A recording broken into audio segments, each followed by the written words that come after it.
Hold up.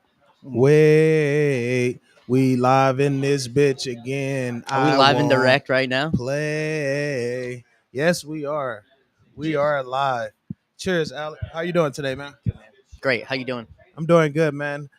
Ladies and gentlemen, you don't know this young man yet, or perhaps you do. But if you don't, you will in 60 seconds after I come back to you. We are at the Clarendon once again. And as you can see, I got my man Zeke. High grade is in the house, and we're doing it big. Zeke's back there giving up dabs. We got Lion Lens just pulled up. We got Bobby Doja in the back. We got family over here in the cut. Listen, it's a good motherfucking time, and I'm glad that you're here with me today Glad to so be we can here. get this conversation out the way. Yeah. It's going to be a really good talk. Yeah. Excited. Yes, sir. Boom.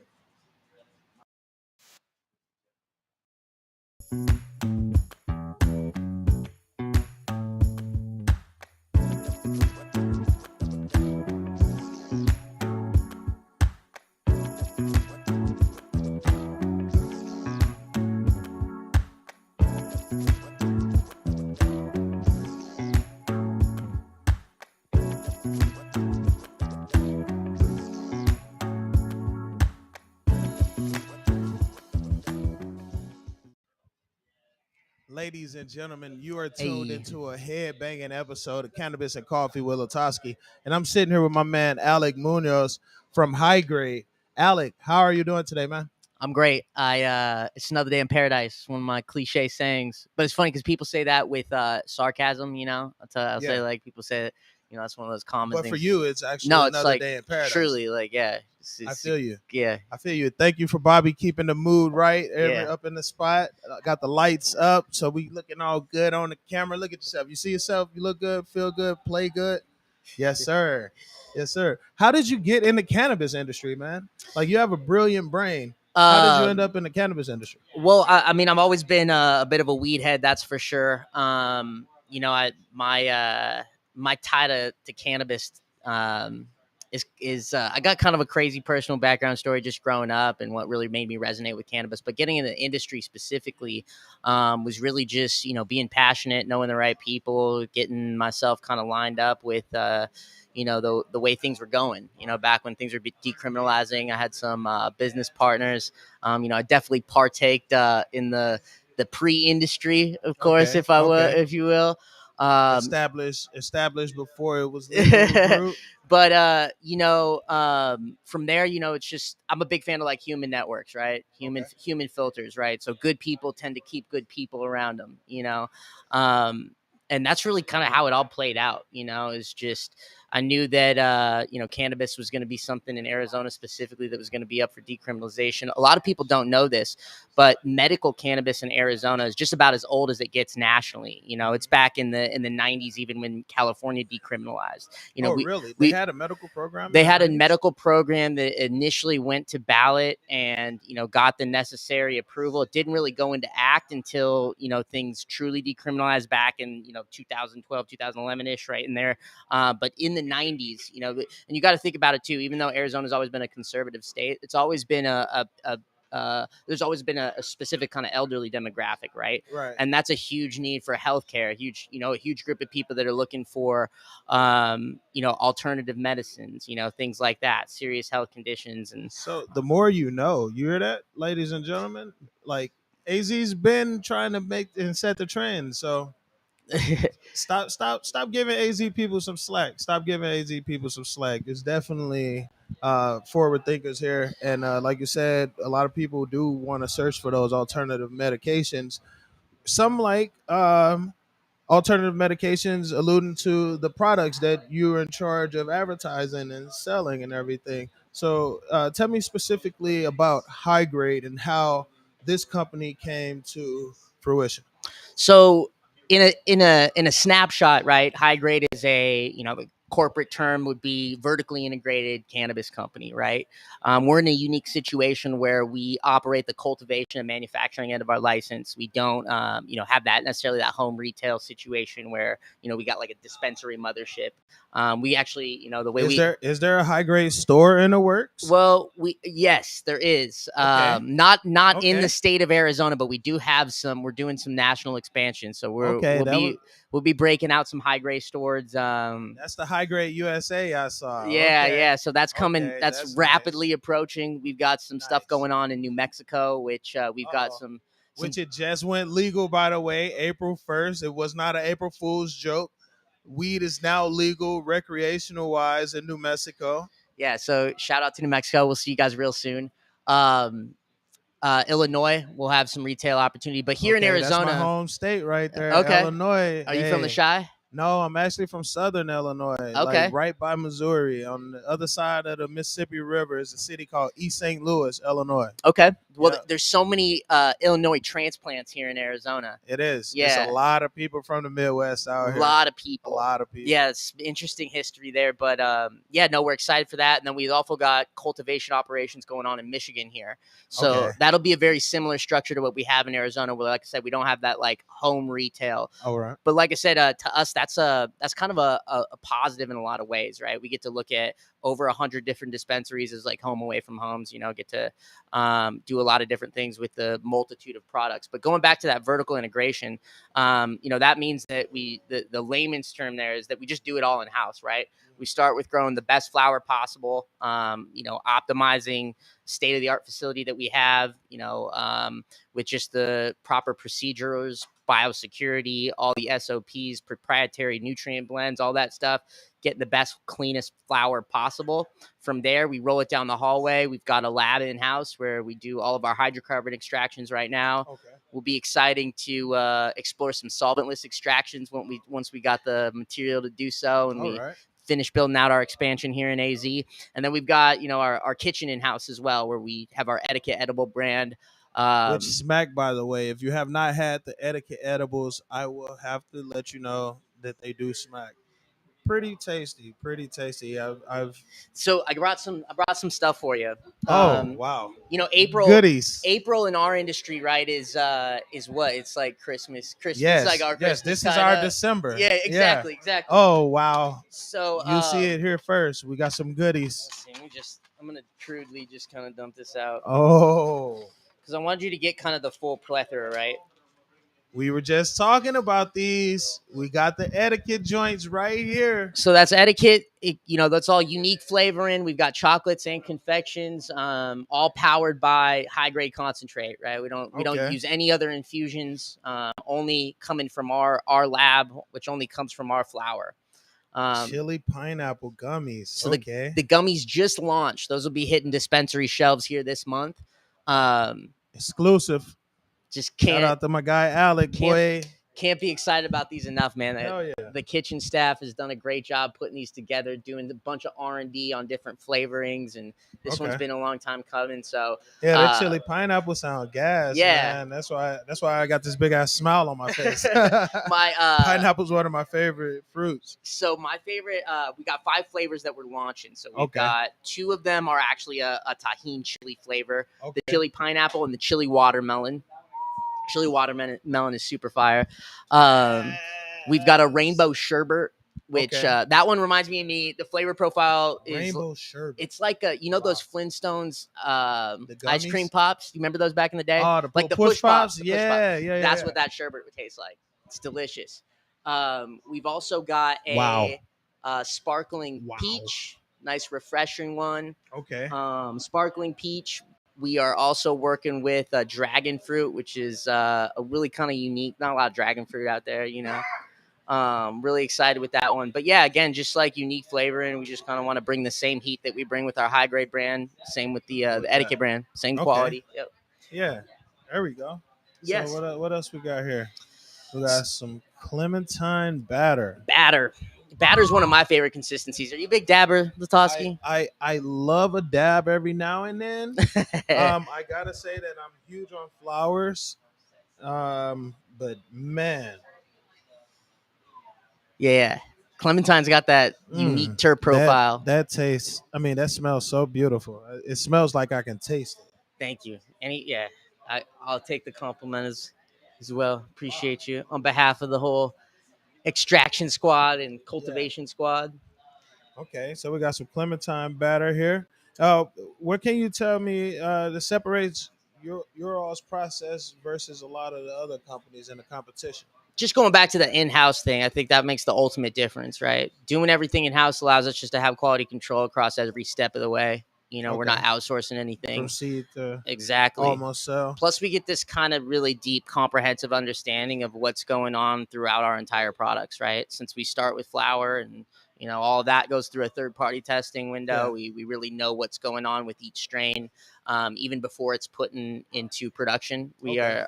are big on pheno testing all the strains before they go into a scale at which they're going to hit consumers, right? All right. So it's basically the three big markers that we're looking for are potency. We built a brand that is specific on high potency THC. Exactly. I was gonna say it's called high grade, so you're expecting to see the highest quality product. And I do got to tell you, I have not been disappointed when I have grabbed some high grade.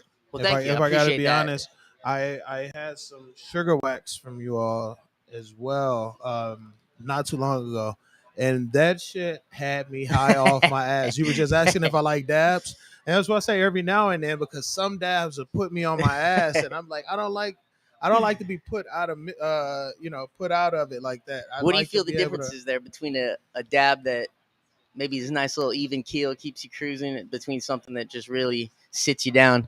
Honestly, I don't know if it was the concentrate or if it was the fact of how much of a dab I took. Okay. Because sometimes I have baby lungs. Sometimes I have baby lungs, and but that sugar wax had put me on my ass, and I was thoroughly impressed with the product. Yeah, I really appreciate that. I mean, yeah, it's some of this these strains really do what they're supposed to do, and that goes back to something that I think is a little bit unique about us. It's a synergistic kind of thing that we're looking to do, right? Aside from just potency, we're also looking for all of our flour, make sure that it's meeting the correct terpene profiles, right? Okay. Because this traditionally is a hot take, but I think as time goes on, as science gets better and better behind cannabis, supporting cannabis, we really learn that the entourage effect isn't just limited to cannabinoids. It's also all about terpenes, right? Yes, Terpenoids, those terpene profiles makes a huge difference. It's a huge part of the entourage effect. Yeah. So, it's funny because a robust terpene profile that's going to be prevalent, true to the strain's genetics, its parents' genetics, those are going to help you get the most out of the cannabinoids that are present there. I talk with bud tenders about this all the time. It's like everybody's had the experience of having low testing flour that sometimes can slap a lot harder than a flour. We used to, one of the examples I always use all the time because it's such a standout, is we used to grow this Blackberry Kush that was incredible. It was amazing. Extremely Kush. Potent cannabis, like extremely potent. That sounds gas for real. We couldn't get that testing over 20% though, to be honest. It was always difficult to get that showing any kind of test over 20. It'd be always hanging out 17 to 19%. But then you take that with like a Jenny's Kush, right? Mm-hmm. Our Jenny's Kush, that'll test at like 32%, 31%, 30%, right? Yeah. So on paper, cannabinoid content rise, you're gonna think, okay, well, this Jenny's is really gonna put it out there. But that Blackberry Kush, again, because of the terpenes, because of the entourage effect with the cannabinoids, they're helping you get the most out of that. And then not to mention, man, we all got genetic predispositions that are different, right? So, strains are going to interact with me a little bit different than they're going to interact with you. So terpenes, that's really one of the second things that we look for when we're putting strains from that testing stage like into a production phase. Okay. Third one being is also structure, bud structure. Are these genetics really healthy, right? Are they going to perform in the grow room the way that we want them to, the way that our consumers want to? And speaking of grow room, how big is your grow facility? So currently our like occupational square footage, what's operational right now, is 70,000 square feet. So that consists of 14 bloom rooms. We've also got 3 veg rooms. They're all double canopy veg rooms that support those bloom rooms. We've got the 2 laboratories all on site as well, a couple mom rooms as well. We currently have a construction project that's just about at the finish line. That'll about double our space currently. Oh, So wow. it'll about double the number of bloom rooms, And double this the is amount of all veg out space. here in the valley. So Just all trying the to same say. location. Okay. Yeah, we just Oh, same basically spot. just added grew on. out. Okay. Oh, it's so nice, man. They just finally built the hallway between the through, so we can Nice. walk through the whole thing Nice. now. I'm definitely gonna have to on our follow-up interview, we're gonna have to do it on site and do a tour of the facility. Beforehand I was having issues doing facility tours because I didn't have my FA card. Now you're all But now that legit. I got my FA card, we could do tours and get all of that set up. So best believe I'm gonna be bringing some dispensary tours and some grow tours to y'all, so we could do live broadcasts from the spots, and you can see the beautiful flowers. And so we just not talking about them, and you looking at our beautiful faces. You actually looking at the beautiful mother plants. Yeah, I'm excited. One of the things that I love about our facility, we've basically expanded 3 times, right? We've been out in the marketplace here in AZ since 2016. So Okay. 2016, we started with 8 of our OG grow rooms, 8 bloom rooms, 1 bedroom. Cranked a ton of beautiful product out of that, and then our phase 2 expansion was finished in 2019, January 2019. So it's cool to see the progression, everything that our cultivators and our team learned from that original 8 rooms, pouring it into the development of that second phase, right? Yeah. So the second phase is just literally like on steroids, right? Bigger rooms, more lights, right? Better optimized trays, everything like that. And now with our phase 3 expansion, that's like probably less than 30 days out from being finished, we were able to do that thing again, right? Take everything we learned from the second phase of construction, all that new stuff, put it back in. So just keep reinvesting in the vision, man. I'm so excited, so proud of just our ownership and our team and everybody that's poured blood, sweat, and tears into this over the years, because this phase 3 stuff, I've been able to see a lot of grows over the years. When you talk like tip of the spear stuff, like some of the grows and cultivations in Colorado, California, just some of the big boys. The rooms that we have put together from, just the light optimization, the trays, the ability that these trays are on rollers, they literally can just glide. So it's not stuck in one spot. Our cultivators can work in there more efficiently, just a little bit more optimally, man. I'm just so excited.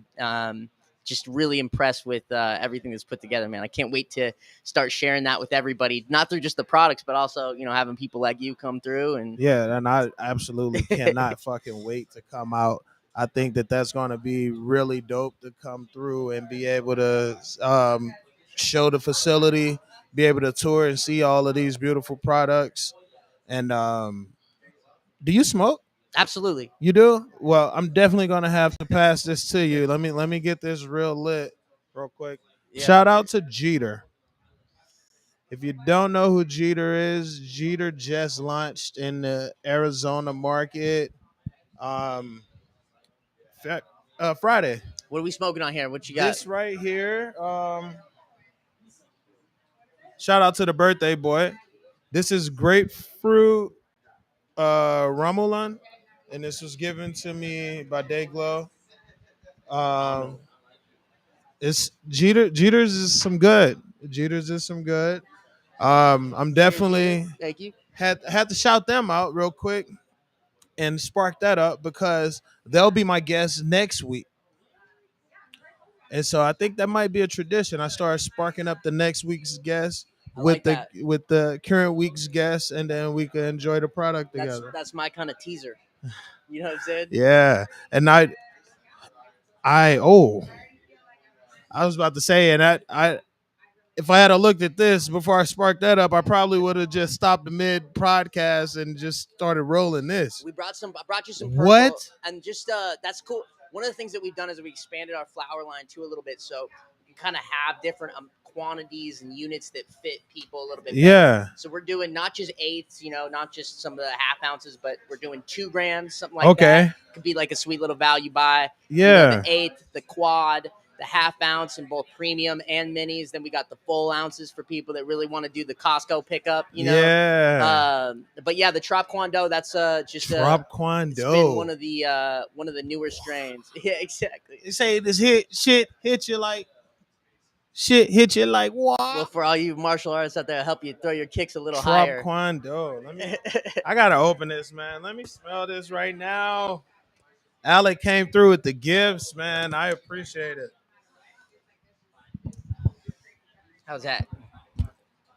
Yeah, there you go. Y'all smell that? Do y'all smell that? Smell it. So you said you are a flower man, right? I love flower, man. Yeah. Oh my god. And especially purple flower, colorful flower. Yeah. It's the best. Yeah. This is the most beautiful thing you could have ever given me, Alec. Thank you. Yeah, absolutely. Thank My you. pleasure. Listen, ladies, if you want to know the way to my heart, bring me flowers. I'll cook for you. You heard We it can here. exchange. Oh shit! You get down in the kitchen or what? Man, you see that cookbook right there? Oh, that's you. That's me. So you guys, because you had Derek Upton on here too, right? Yep. I bet yep. you guys really chopped it up. Oh, we pun intended. we for real, right? Shout out to Chef Derek Upton, man. Chef Derek was in, well, not in. He judged a cooking competition I was in last year called Can a Chef Phoenix. Oh, that was here, right? Well, it was in Chandler. Oh, okay. But yeah, it was here in the Valley, Yeah. and that was an amazing competition to be in, and got to meet some really dope people. It's a lot of talented cooks around the state, but they selected the top 8 who submitted in, and we had a ball having that competition and cooking for the judges and everything. Welcome in. Cookie. See, that's what's dope about having What's up, the dude? podcast How's at it the going? lounge. Yeah, this is awesome. Yeah, cooking's one of those things that it's just there's certain things, you think about prohibition of cannabis and like what kind of breaks it through on cannabis just to be such a full-fledged hallmark of the culture, even though it still remained as one through prohibition. Yeah. But cooking is one of those things that I think about. It's like, man, think of how advanced cannabis cooking would be had that not happened, because look at how advanced it's gotten so quickly. Exactly. With people being able to do more and more, and it's obviously it's an herb. These are botanicals that we're talking about. Exactly. So it just has so many use cases that cooking and cannabis is just wild, man. Let me ask you this: have you ever had a medicated souffle? No, I can't say that I have. But does it sound bomb? It does, absolutely.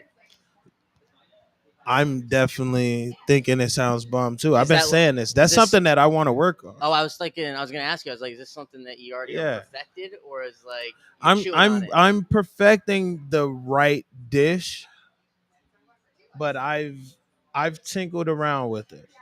But I'm perfecting the right one that I want to be like, all right, this is worth putting a bunch of money into it. It's like I'll pitch this to Gordon Ramsay.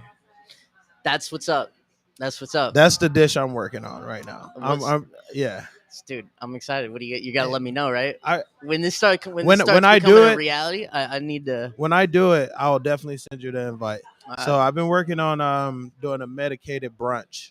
I think that'd be so dope. A lot of people do medicated dinners and everything, but I think a medicated brunch is underserved. Exactly. It definitely exactly. And it's a huge brunch community out here in the state of Arizona. Right. And brunch is also, it's like some of the most patio eating experiences that too as well. Exactly. So it's like, who doesn't want to be being out high outside is traditionally better than not. Yeah. Right? Yeah. And it's really I'm telling you. Actually, shit. I mean, you're marketing. I might have to bring you aboard, and we're gonna have to get this done together, Alec. It's some interesting medicated food that I had.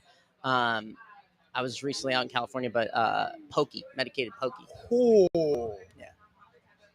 Damn. Yeah. And see, that's what's so tight, because Cali's been in the market for the legal market for so long. They've damn near infused everything out there. Yeah. I got some infused cereal milk. Yeah, that's what I mean, like that, dude. Bro. I got some medicated cereal milk when I was out there from Cookies. Wow. The milk was medicated. The milk was medicated.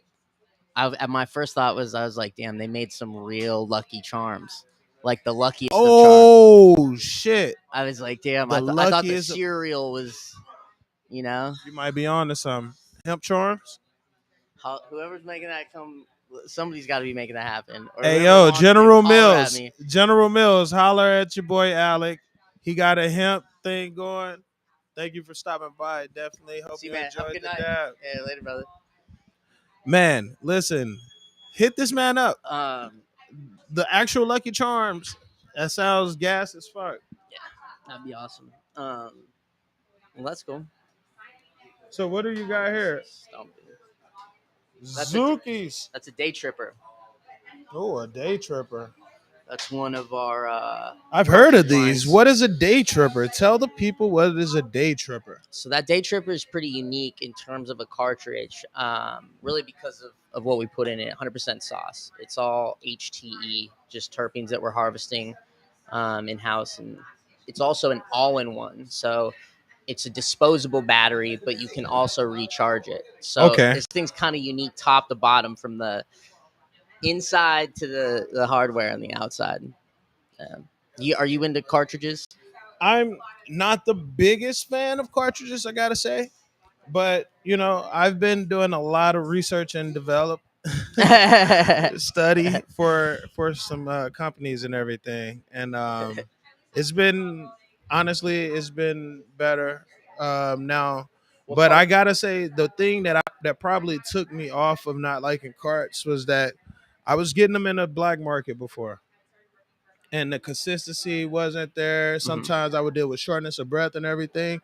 But I can say that since I have been getting like legit carts from dispos and places, you know, like everything's been kosher. So maybe it was just a little black market thing that was going on that had turned me off of it. But I can't say that I've had a bad experience with a cart from any dispos. Right. Well, what our personnel, we got a lot of great people that work for us, and all of us are cannabis minded, right? We have Okay. a big footprint, a large percentage of us that work there consume cannabis in different forms. And in a cartridge, right, people, you're looking for two things. You really want like the best entourage, again, back, like the most vibrant effects. Like you want to be able to get it as close to like a flower possible, because the next thing that you want is the convenience of that. So if you're going to cartridges, right? So that one is just our strive at that. You know, the sauce there is all strain specific, so it's as representative of that flowers effects as possible. You know. Yeah. Whereas, So you know, our it's not sauce. distillate. Yeah, the sauce carts are a different story. We sell two different sauce carts that are the half grams and the full grams, and those sauce carts have distillate, same strain specific terpenes, Okay. because you still want to get that authentic flavor of the flower. You want to get that the genetics, true like unique effects based off its terp profile as well. So like same sauce that's going into that sauce cart is just being cut with distillate that we produce in house. Okay. Whereas that one right there, 100% all 100% HT. sauce. Yeah. Yes, sir. Definitely can't wait to smoke on those. Yeah, for sure. I got a few questions for you.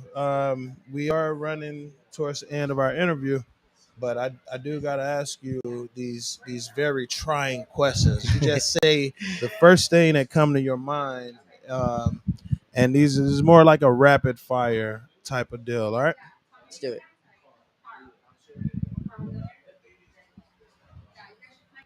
Alec, if you had a magic stick, what are three things that you would change about the world? Hunger, abuse, specifically child abuse. You know, I have two kids myself, and then it was three, right? Yep. Stolen cars. Gosh, people stealing cars. Stolen cars. Unless you're trying to save your life or something, and you have the best intentions. Just because. Shout out to Diana, Baby D, one of our brand ambassadors. She got her car stolen this weekend. Oh damn! Oh, shout out to Diana. Yeah, that's unfortunate. Send her positive energy. Yeah, all the love go to Doobie Diana. It'll all work out. But yeah, we'll fix that too. Yeah. All right. Cool. All right. Phone. Let's see. Who are your role models? Ooh, that's a great question. Okay, my role models. How many do you want? Just give me two. Okay. Okay. Just give me two. Okay, my son is definitely one of my role models because he is just always kind. Like he has that at the bottom of him at all times. His sister is a little bit more aggressive and tough than him. He's a role model. I want to have the patience that he has sometimes. Okay. Uh, yeah. What attributes does someone need to have in order to be really successful in your position? In my position, Yeah. oh man, they got to be able to lead, be a leader in their creativity, be able to be a leader in people around them. Because in my position in the cannabis industry, like people are professionalizing, trying to do better, trying to optimize, trying to make things better. And that's across the board, whether it's marketing, and then, like I said, people in the grow, they're hustling doing that. But yeah, lead. Don't be afraid to, branch out in the things that you want and, you see, go after those, All lead towards right. them. What is your favorite cannabis strain? All time. All time. Okay, so blueberry shortcake, I have All to give right. it to that all time. I've never even heard of this strain. You got to let me know. What is blueberry shortcake? So we grew a blueberry shortcake. The last time we High probably grade yeah grew it? last time we had it was in concentrate form, probably a little over a year ago. Was probably the last time you could get concentrate form of it. Flour would even be before that, even longer, that closer to a year and a half or something. Blueberry shortcake. When that would You heard that, grow, ladies and gentlemen? when that would grow, it would be harvested. We harvest every Wednesday, right? But that would take over the entire grow. Some strains do that. When they're being cropped out and it's their room to go, they take the whole smell over. That's all you can smell. Sometimes even a couple weeks out of flower, some of them are so strong. It's crazy. You smell from the parking lot. And that was one of the strains that just made everybody just drool. It smelled so good all the time. And it tasted exactly like it smells, which has to be one of the hallmarks of anybody's favorite strain, right? It's got to Exactly. taste like it smells, whether that's And if it funky. smell good, Yeah. it look good, it must taste good. Damn. I missed that one. Damn. Uh, That's tight. That's tight. How long? I don't know if you did say this. I hope you didn't. But how long have you been with High Grade? I've been with High Grade for a little over 3 years. And how long ago before you start did the company become? 2016. Okay. So about Yeah. 2 years. So 2 yeah, about a years. year, late 2016, I think it was like so. About a little over a year actually. Okay. And the Yeah. ownership, are they pretty chill? Everybody? Our owners are amazing. They're Are they from AZ? No, so one of our owners, AJ, is from New Mexico, hometown New Mexico. Okay. One of our other owners is from Illinois as well, Okay. Chicago area, yeah. But they're owner operators, truly in the fullest sense, like on hands every day. Always got something cooking, always, Nice. supporting the team. That's always dope knowing that some corporations and companies have ownership groups that are that accessible. A lot of people like could become, you know, dis. I mean, disattached to the company and the people that work there. But some places, like you just said, your relationship over there with High Grade and the ownership, they are, a tight knit group and they are hands on. So they're out there in the day, and I've worked for a company where you see the ownership every day. They're in the office, sometimes even on the weekends, and they got stuff they see something they need done, they getting it done. If Yeah. they want to get it done, they're gonna put their hands in the roll the sleeves up and get it done as well. Yo, yeah, So that's beautiful, seeing those guys go rewind back to that mentor thing too. Those guys would be in my mentor list as well because yeah, man, they're hustling. But it's like something we try to push all the time, like open door policy. It's the best thing for everybody. Nice.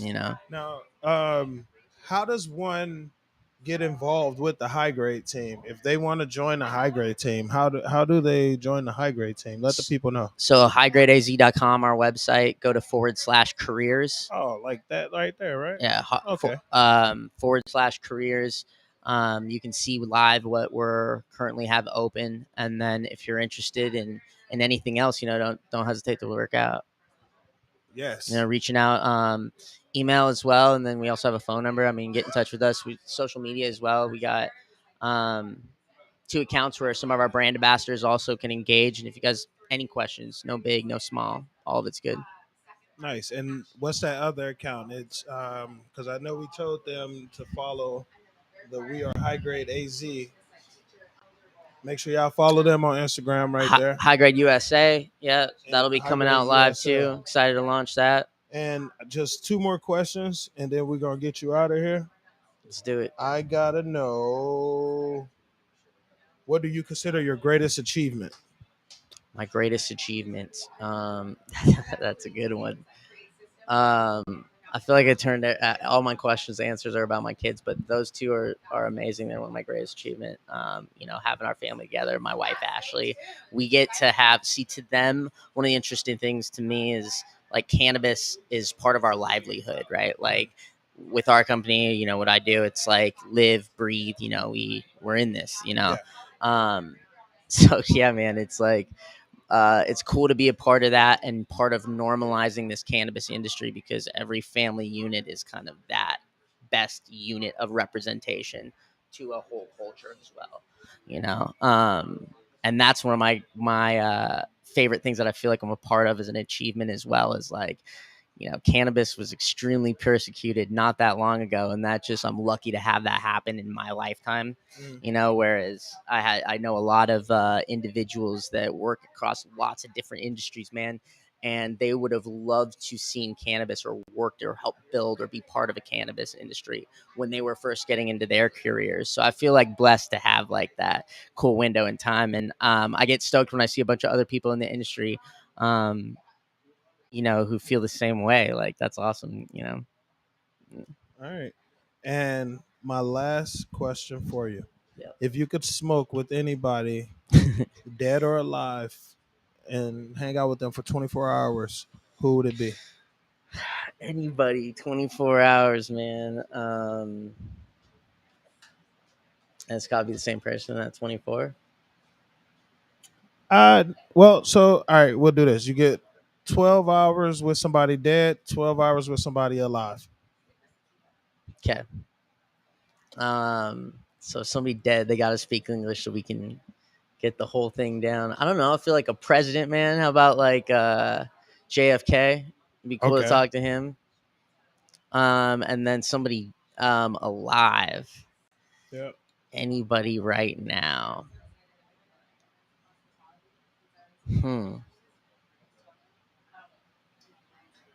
Dang, that's a tough one.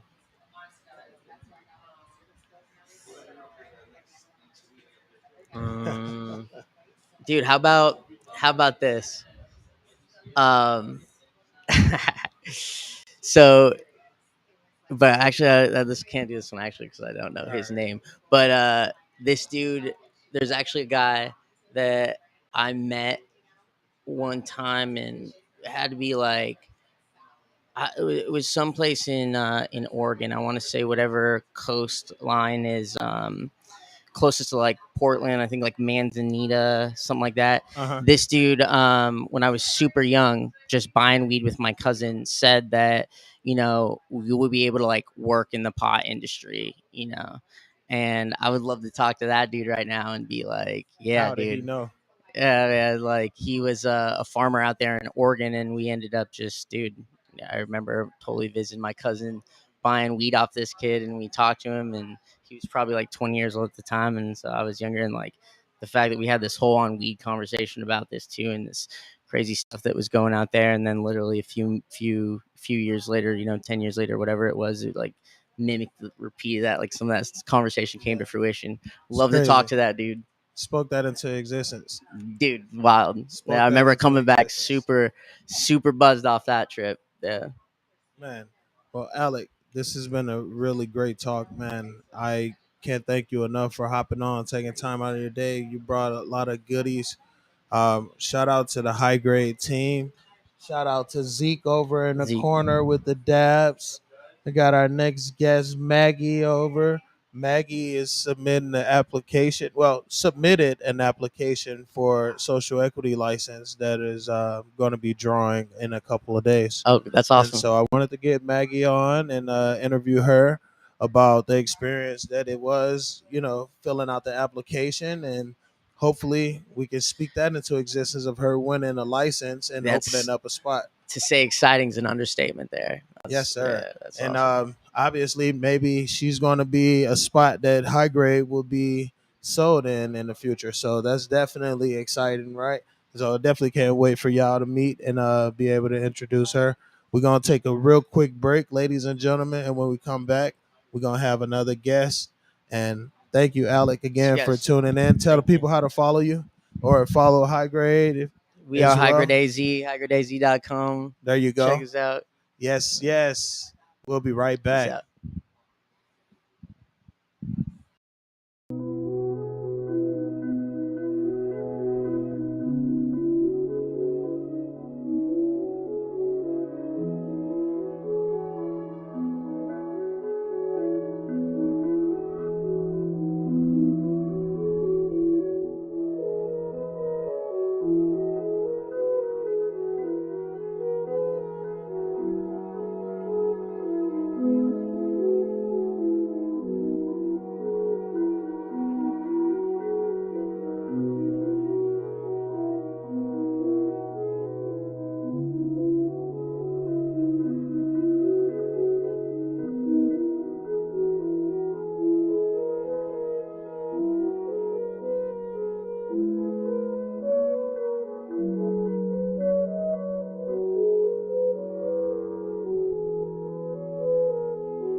Oh, fucking, I heard about this.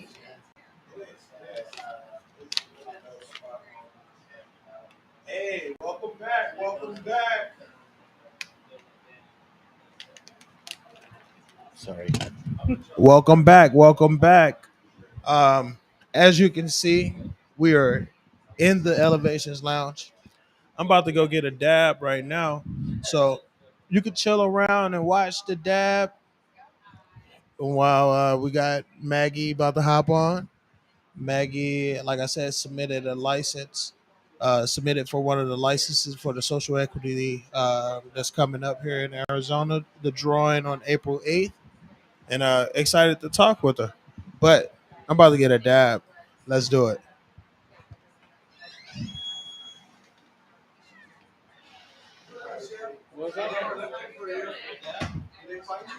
Yes. Yeah. Such an adventure.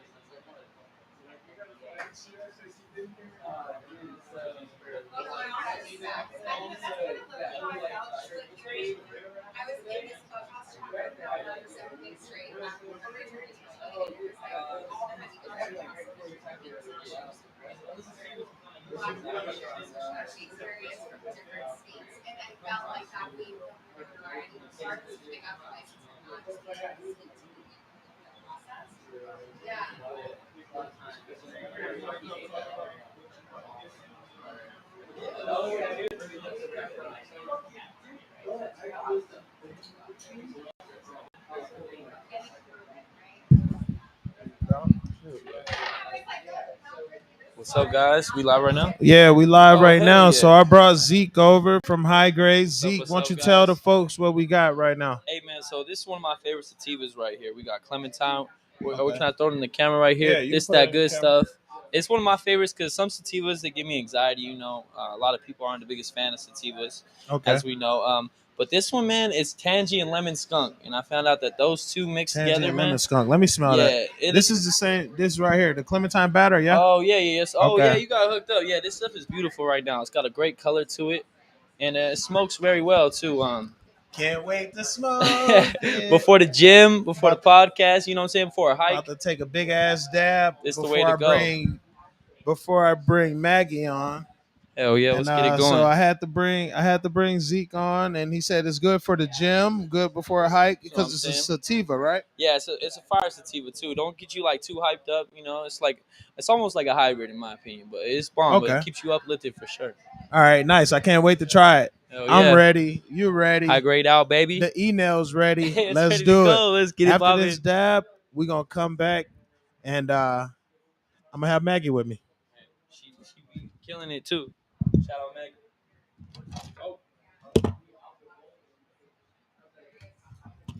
See, maybe I don't need a dab. I'm high as shit already. I'm about to pull the damn audio interface off the table. Hold up 1 second. I'll be right back after this dab.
Wow.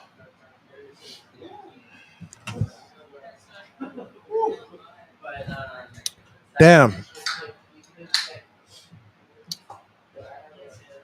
That batter just fucked me up.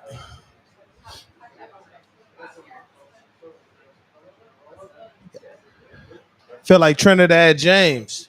Pop the molly, I'm sweating. Man, that man. Them dabs. Man. Man. Oh, I got a water right here. Thank you. Man. Whew. Hello, young lady. Hello, good evening. How are you? I'm excellent. How are you? Man, soon as I get my breath back, I'll be fine. I'll be fine. Well, I'll let you know my energy is high. This is Okay. definitely kicking off this really exciting week in a very special way. So, super excited to be here and for the opportunity is. to chat about my experience and all that is going on right It is now. a really exciting week that you're alluding to. And why is it so exciting? Because Dun, dun, there's going to be dun. a lottery this week for the 26 licenses that were up for the social equity. This young lady has an application in. Two Two applications then. in. So you went through this process. It was a process. Oh my goodness, it was a process. It was a process. What are your thoughts on the process? Let's start at the beginning. What do you think? You know what comes to mind when you ask me that question is like, I don't know if you had to do the physical fitness test back in grade school growing Oh up. yeah, where you'd have to stretch on the All the board different and like do the 12 jumping things that you jacks had to and do, like, and then they run the compared you to mile. everybody, and it was just like, it was not the Felt most like fun that, thing huh? ever. But no, it actually was worse. The isolated part of that was the mile run. I used to hate the mile run. I used to dread it every year, and I sucked at it. I pretty much just walked it because it's like I have to do it. I have to get it done. I Okay. have to do it, but it was not something that was awesome in any capacity, and it was something that was forced upon me.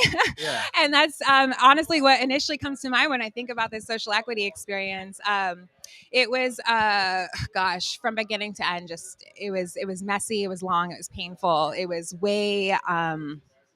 just way too much. It was unnecessary. It's not equitable. It is filled with red tape and nuances, and it was like the mile run with a whole bunch of hurdles and a little bit of like just little obstacle course type things throughout the process, I would Okay. say. Now, before we go too deep into the social equity, let's talk about who you are, and let's get to know who Maggie is. Or I'm sorry, is it safe to call you Maggie? You can call me Okay. Maggie. Yep, I'm Ms.Maggie on Instagram if anybody wants to follow what's going on and how we continue to grow. But yeah, no, I'm a life artist, master healer at this point. Okay. Best of both worlds in many senses. I come from the East Coast, Massachusetts, born and raised in Andover. That's 30 minutes north of Boston. Moved Okay. 2 weeks after high school graduation to Arizona with my family, and kind of didn't have a plan. I'd just broken up with my boyfriend, who I was going to follow to Atlanta for school, and needed to regroup. So here made sense when my mom had gotten a new job. Arizona instead of Atlanta. Totally Definitely different makes, vibe. Makes better sense. Totally different vibe than Atlanta, totally different Yeah. than where I came from. But Okay. it was exciting because you could see the growth and development that was happening. The 101 wasn't done yet. The 202 wasn't done yet. Tempe Wow. Marketplace wasn't built yet. But ASU was definitely largest student body in the country. And it was just an exciting place to be. So kind of got my footing through social media networking, through just driving around networking kind of thing, and got my little network of homeboys to get me my supply of cannabis, teach me how to roll my own blunts, because that was something I hadn't learned yet. Okay. And found So another you learned friend. how to roll blunts out here in AZ. Oh yeah, that was one of the first I things. gotta see. We gotta. That was one of the first things I learned how to do. Oh yeah, totally. Do we have a microphone stand? I would be happy to roll a blunt. No, I'm joking. But no, so he this other guy though, he set me up with an opportunity to sell windshields, actually. So I was randomly selling windshields. Everybody's windshield was breaking like almost every day though, because of all the construction. So lucrative area to be for a few years. That though gave me the opportunity to start my own LLC. Okay. My manager decided he wanted to move back to the East Coast and didn't want to leave us hanging without kind of connecting us to the source of where the job was. So he took me and my boyfriend down at the time to the Corporation Commission and showed us how to start an LLC. Okay. So from there, that was 19. The rest was history. I've been an entrepreneur, businesswoman for many years. Background, events, hospitality, and high-level client services. Just did a little stint in corporate America at one of the large 5 financial firms in wealth management client services. Okay. I was an exemplary employee. Your money's in good hands. But your money's in good hands is what I'm the hearing. money is in great hands. I'm a fully qualified applicant that I think is honestly, if they were going by people's backgrounds and what they were actually trying to do, I would be, if not the top, top 10 for sure. I would be getting a license. So, and that's one thing that I wanted to ask. I hear a lot of success, but at some point you had to had an L, which means you got caught, or somebody or I mean not know, but somebody you were related to had got caught with some marijuana and had a possession or some kind of charge. Do you want to touch base on that? Are you comfortable touching base on that? No, I'd be happy to. So when I think back at it, and I've been kind of contemplating in different ways over the last 6 months or so, just with this social equity process and having different kinds of conversations with people, really the only thing that has really kind of been the catalyst for me having difficulties in life was cannabis and the drug wars and my mom's judgment of those things. Number one, in high school, going back to high school, actually, I was with some friends. We were smoking our last bowl in a car in a town next door. And we didn't know the parking lot that we were in. You know, we didn't know exactly where we were. We thought it was safe, but basically we were finishing our bowl and these undercover cops came and knocked on our door, and basically the whole ordeal. They planted some individually wrapped grams in our car. Like, I was facing 2 years Wow. mandatory sentence in Massachusetts as a 15-year-old. So my parents That's had wild. to hire a lawyer and go through that whole process. They ended up dropping the distribution charge, so there was no mandatory, and ended up getting a diversion program. So I had to do some community service for a summer, and that then got expunged.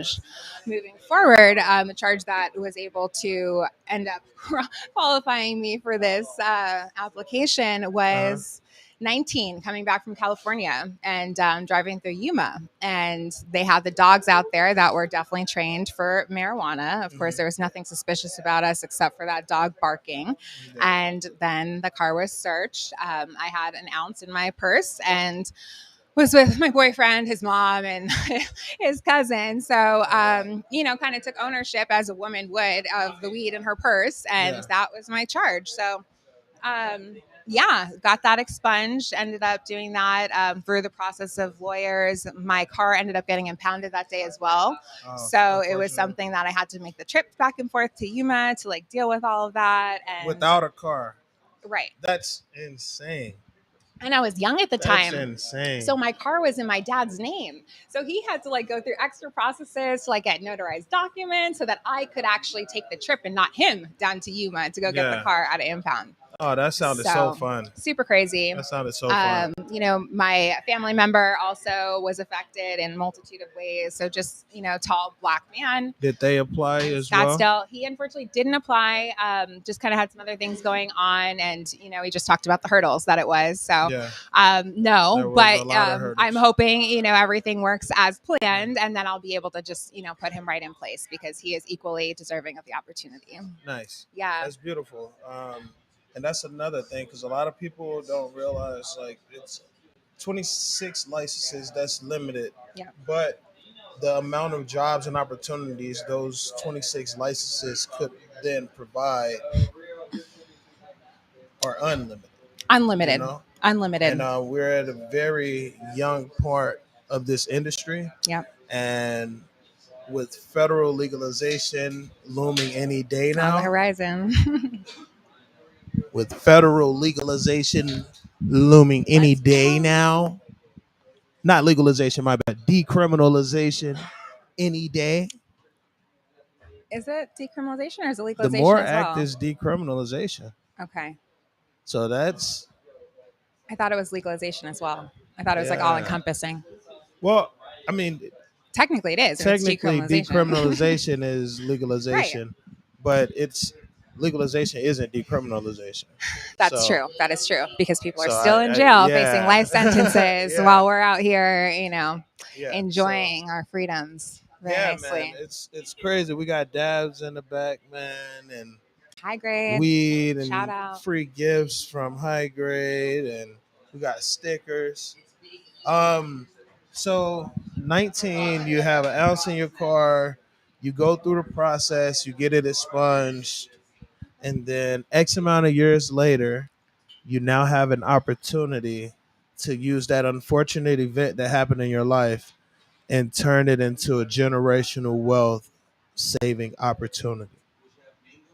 How do you feel about that? Because that was a really bitter moment in your life, I understand. And like this right here is the opportunity for that fortune to be turned around. So what are you hopeful about, and how do you feel about what you're waiting on come April 8th? Thank you for the question.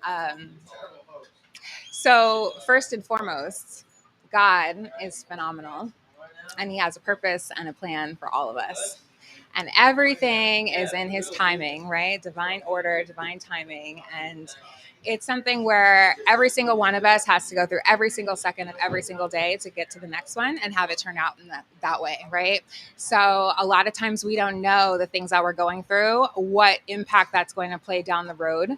But what I've shared with you today is a really high level experience of the things that I've gone through. So thankfully, and unfortunately, but thankfully, I had an opportunity to learn resilience at a really early age, and I've been through a lot of different things where it's like there wasn't an answer as to like why everything happens, but it's just you gotta keep going and head up and smile, and everything happens for a reason. And I've been seeing honestly over especially the last 10 years. I have a 10-year-old, so pretty much that's a milestone. Anything after Malcolm, is like just blessed in a different way. Shout out to little Malcolm. Right. But, it's just, this is divine. I feel like this opportunity is for me. The circumstance that I went through to get to the social equity application successfully turned in, and not just turned in, but reviewed and substantiated. Right. So where I got some of the pushback from the health department where they were like, this isn't this. And it's like, yes, it is. And I send them back the document with literally highlights over the boxes. Cause it's like, don't play with me. This is just ridiculous, Okay. So about how long did it take you to get all of the documentation and everything submitted through the process? Because the applications opened up it was December 14th, correct? Or they opened, I think at the beginning of December. We had to get them in by December 15th, I believe. Okay, the 15th was the deadline. 15th. It's whatever that Tuesday was, the 14th or the 15th. Okay. But yeah, I mean, it was a process. I think that we had to get I think you're thinking of the training. We had to do the training by November 14th. Mm-hmm. So I did actually appreciate that they had that. I guess I'm on the fence as to why, if it needed to be a requirement per se. So I do consider that to be a little bit in the category of red tape. However, the information that was put out, I will say, was valuable. Okay, that was my second question. I have a business degree from ASU. I've been an entrepreneur since 19. So, I was able to even gain value as somebody who knows a lot, and I thought, especially for people who have none of that background, that's so much better than starting off with nothing. It is. And if that is, at least a bare minimum criteria to show that you at least can maybe do that and can thoughtfully maybe, or at least, you could call anybody on this training program to help you put some details together with if and when you get a license. That's not, I guess, a terrible red tape to have in a sense. So that was the November 14th. There's also the fingerprint process. So you had to go through basically the fingerprint card. So they do a full background check. So technically I have a facility agent card where I could go work in a facility. But then it was getting the money part. That was honestly the hardest. Everything I could do myself, but it's like, do I want to take $8,000 out of my bank account? Do I want to ask my family to take $8,000 out of their bank account? Because there's no refund on this money. This is just a literally up in smoke type of chance. Yeah. And I mean, the prospects that were going around word of mouth that expected applications are around like 4,000 or so.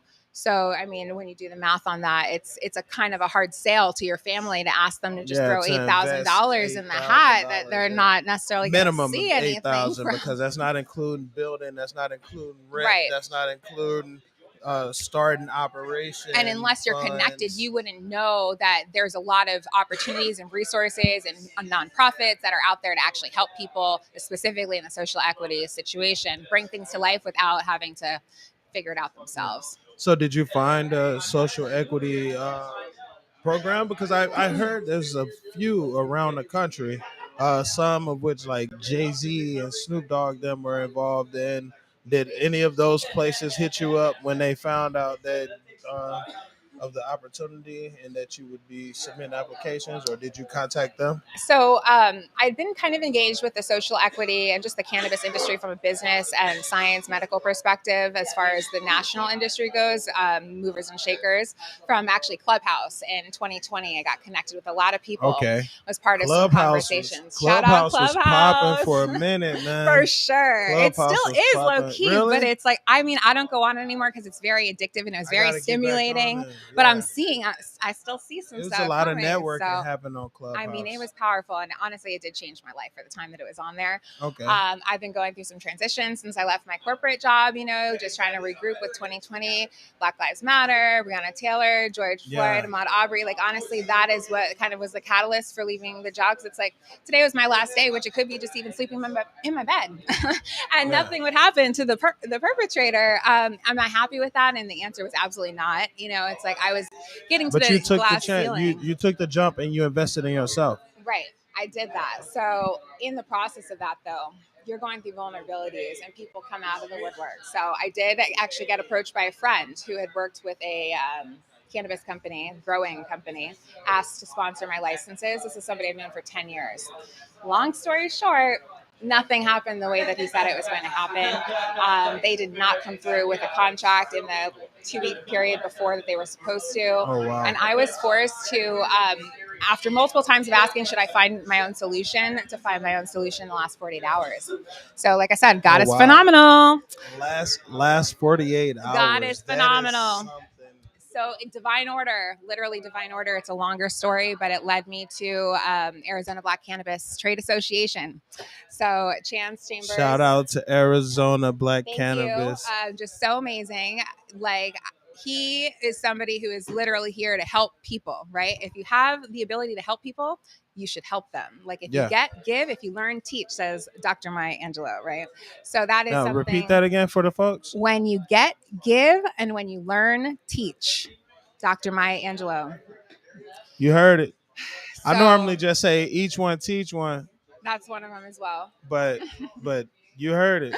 But, I live by that, and I appreciate others that do as well. And Chance is somebody who literally, I texted him Monday night at 9 p.m., said, hey, this is a situation. I mean, I literally got his number from somebody who's like, you can't tell him where you got this number. I'm just going to give it to you and you can try and do something with it. Yeah. Right. So I'm just like, oh gosh. Okay. So 9 p.m. I'm texting him like, hey, I have everything I need. I just need the money, basically, really eloquently. He texts me back at 4 a.m. like, oh, just getting up to, start the day, because he starts the day super early, businessman. And he's like, I should be able to help. But it was like a yes, but it was a vague yes. Right. So I wake up at 8. I'm like, no, I'm about to hit the pavement again. I have my backup plans, but they're not like exactly the ones that I'm like super happy about. Those the backup But at least plans. I have a backup plan. Yeah. Or at least have a backup. But so Chance just wants to meet you, right? No, right. Listen, it's the day of the applications. Nobody has time for a meeting. Like, literally, I texted him back at 8 a.m. like, you can help. Like, I asked a couple questions. He asked me something, or he said something back that was like confusing. And I'm just like, can you just get on the phone? So he calls me, 20-minute conversation. Probably halfway through, the man said yes. Then let me negotiate my own deal, because he wanted the people that he was investing in to feel fully comfortable, because there were so many people, crabs in a barrel, like, whoa, like so many people, from the MSOs to just even like some of the social equity type of groups. Seeing some of the deals that were going around, they didn't make me feel good, especially as a businesswoman. I'm like, how are we to the wire and you can't answer certain questions? So it was the grace of God that led me to Chance. It was Chance's intuition that basically helped him say yes, and trusting me, right, without even knowing me. So, the rest is history. After you bet on me like that, it's like, okay, well, you get first dibs on everything I'm building for life. So basically, he's sponsoring the applications, and that led to a partnership where he is a partner in one of my LLCs now, and, is going to help me build all of the solutions that I want to build to help create equity and drive health and wellness across the country. Nice. So what are one of those solutions that you want to help build equity and throughout the country?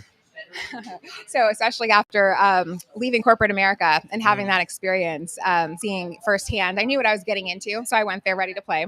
But, thankfully I was able to exit, and, lots of benefits that I gained from the experience, but I saw, what it was up close and personal. So at this point, I can create solutions for people to not have to fit themselves in these little boxes, and to be able to live out their passions and their purposes in more efficient and effective ways, and more equitable. So like really driving equity across communities, as far as for creatives specifically, multi-generational, and really reducing stigmas when it comes to cannabis and the medical and just lifestyle. Just it's like everybody should be living their best lives. There are solutions to these problems that we have across our country, from hunger to homelessness. And I believe that the solutions are going to be coming from the funding derived from cannabis and real estate. So that's pretty much where my focus is at this point. That's beautiful. Yeah, That's they're not beautiful. fixing the problem, so we have to do it ourselves. Yeah, exactly. People in the cannabis industry have the heart. So Exactly. I'm so happy that you are one of those people that find a way or make a way. thank you. Yeah. You know, and you get the application submitted. You go through all of this with the DHS and everything. Just going through the process. April 8th is the drawing. What are you feeling right now at this moment? Excitement. Excitement. Excitement. All right. Now, do you already have a building? Well, no. I mean, not formally. No. But do you have prospective locations? No. No. You're just ready to hit the ground. Absolutely, yeah. Ready to hit the ground. So I have different things that I've been working on that I'm building. Okay. Kind of my life's projects in a sense. This, if I get the license, it kind of just slides right into those plans. But with the social equity license, unlike some of the other states and like a normal license, there wasn't the requirement to actually you have to have certain components. Yeah, you didn't have to have the out building already or planned in that capacity. Like that. So I appreciated that. But no, I mean, basically, I have all of the resources at my fingertips, so when Nice. it's time to pull the trigger, to me, it doesn't really make sense to negotiate any deals prior, in the situation I'm in. So, yeah. Nice. Do you have a certain area that you're looking at in the Valley? I mean, technically all over, but I think primary location is going to be somewhere right where like Tempe, Scottsdale, Phoenix meet. Right there, I do feel like Tempe kind of has the ability to give Phoenix a run for their money when it comes to capital of Arizona. Tempe's pretty nice. Right in the mix of Tempe's a everything. nice location. It's Yeah. a very mixed crowd out there, Mhm. from the college kids to the older generations, Exactly. and so it's We've got a really our first good black spot. mayor. That part too. Shout out Corey Woods. That part too. So, do you have a name that you're willing to put out there for your brand? For what? Your brand. If you win, come April 8th, you win this license.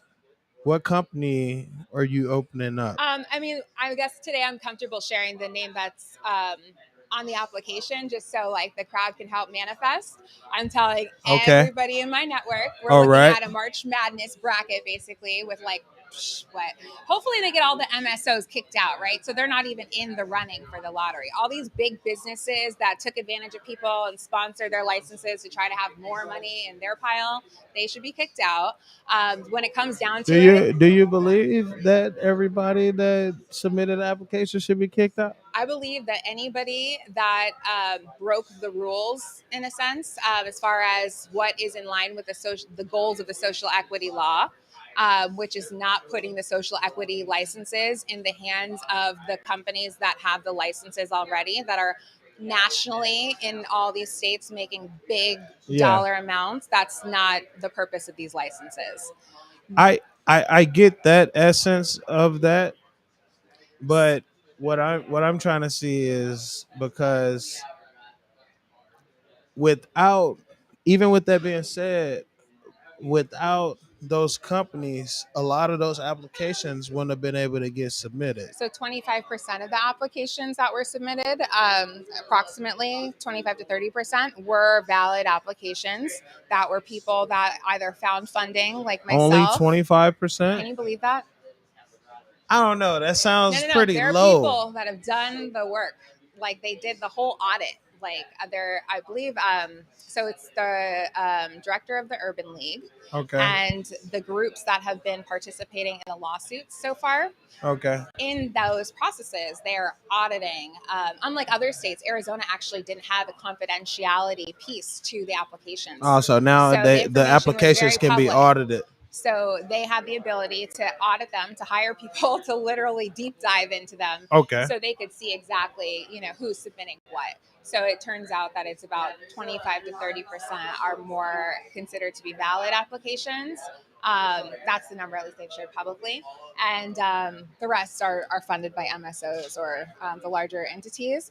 And technically, there was a box that you had to attest in the application as the applicant that you did not make any deal that would, basically give your license and ownership of or majority ownership of to the other parties. And that is seemingly what a lot of these deals that Oh, are in wow. that category have done. The deal that was actually presented to me at the final hour that was from a friend who was from people he's known supposedly for 20 years. This is a local dispensary, or excuse me, a local grow company owned by Black people too, mind you. They presented me a deal where they were trying to have me sign away 71%, 72% of the business. I have to own by law 51%. So it's like, I have to attest that on my application. And if they go through this process and they kick these out, like, you've just paid for applications that are going to get thrown away.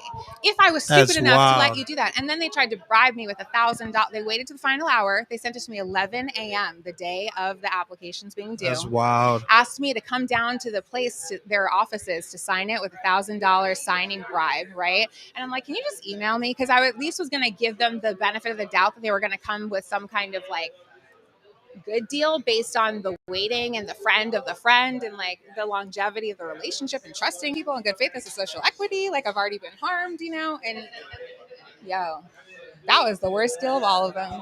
That's wild. It was crazy. That's wild. And I know I'm going to be doing at least 2 more sit downs this week before the drawing. I have Ariana Muniz, who's going to be hopping on here. She submitted a couple applications as well. And her name's Smoke Ari on Instagram. Shout out Smoke Ari. Shout out to Smoke Ari. So, um, what else? What else do you got going on in your life? You got a 10-year-old. You're Malcolm. Yeah. You got applications for the dispensary coming up. What are you looking forward to in the next 10 years? Well, in the next 10 years, I'm basically bringing to life the 670 something domains that I have with GoDaddy right now. Okay. Basically, as I've gotten ideas over, the last several years, I just buy the domains, the ones that I'm committed to. So I'm a generator in human design form. I'm not sure if you're familiar, right, relative to horoscopes and natal charts and things like that. Okay. So I just come up with ideas, and all my ideas that were centered around whole health, equity, social equity, and really encouraging people to live out their best lives, connecting them with the tools, resources, and people to do those things. So to me, it's just really creating the spaces and giving people the opportunity to like get out of these boxes, really, because it's like that. Even just being in like an uncomfortable situation, that's adding stress, right? That's a Yeah. physiological response that your body is then having, that's putting pressure on your heart and your arteries. That causes heart disease. That's taking days off of your life. Exactly. Like, why are people forced to be in these circumstances when we have all of these, like, from solar panels to like, eco-friendly options, like ways to grow things. Everything can be sustainable. I studied sustainability a little bit in college as well, and that was what Okay. I focused on in my events hospitality stuff. So I'm really just trying to kind of take my smorgasbord of personal and professional experiences and put them into building all of these communities and community centers, and really allowing like kind of a new renaissance, new age of enlightenment kind of to come to the forefront, helping to usher that through and just help people think bigger, and think, That's beautiful. yeah, more about radical love for justice, not like black and white. It's more like good and bad. It's like, are you causing harm? Are you adding value? Are you being constructive? Yeah. So I'm trying to associate with people like that, encourage people to just get on that level. And if you're not, just like go sit in the corner, please, or if you're a business, that we're going to ask you to close your business, or we're going to just shut you down or replace you really nicely. Radical love. So let the people know where they can find you at.